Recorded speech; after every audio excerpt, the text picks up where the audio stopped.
What's up, guys? Welcome to the Slasher Dungeon. Today we're going to talk about Trick or Treat, the relatively unknown 80s supernatural horror film that's one of the most 80s films you'll ever see. As a lifelong fan of heavy metal and a huge fan of 80s metal, I've always loved this film. This one has a similar vibe to another relatively unknown but cult classic early 90s horror film I love called Brain Scan, starring Edward Furlong of Terminator 2 fame, with a similar rock and roll themed antagonist.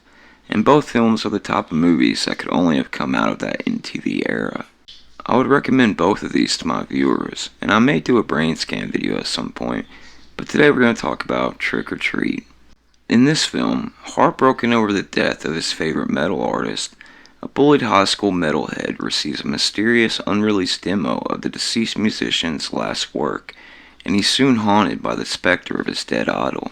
The film touches on a lot of themes of teenage rebellion, celebrity worship, alienation, bullying, and revenge, with a character who discovers his own self-worth, confidence, and identity when confronted with an evil he didn't quite understand. This is a quintessential 80s metal film, with appearances from both Gene Simmons and Ozzy Osbourne, and a great soundtrack.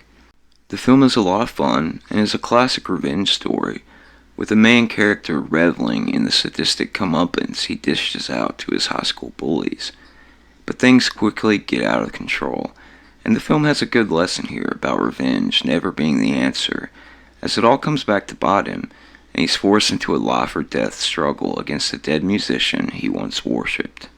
The film definitely has a lesson about celebrity worship and finding one's own identity, as main character Eddie Ragman's illusions that his rock idol understood him, and with some righteous rock warrior are quickly dashed, and he realizes that the man was actually heavily troubled, angry, and died in an occult ritual of his own doing, trying to ensure that his legacy and spirit would live on forever.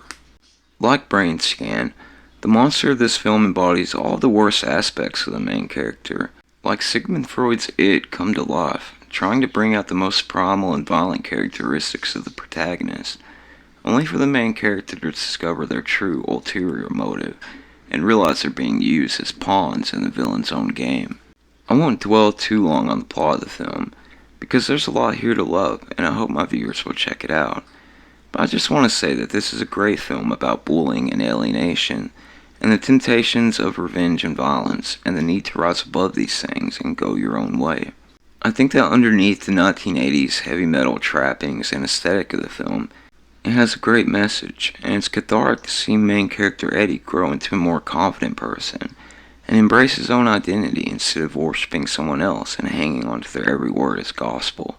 There's also a lesson here about never meeting your idols, and that the outward facade of greatness we attach to rock stars as a culture often hides the true nature of their character, and that you can never truly know someone based on what you see on TV. The main actor gives a great and convincing performance, as do the actual rock stars present in the cast, and for any fan of 80s metal, I think this is a must-watch film. That's all for now, and if you like this video, please like and subscribe. Also, the music at the beginning of the video, due to copyright, I had to use my own from Soundcloud. You can check that out in the link below if you liked it. Thanks.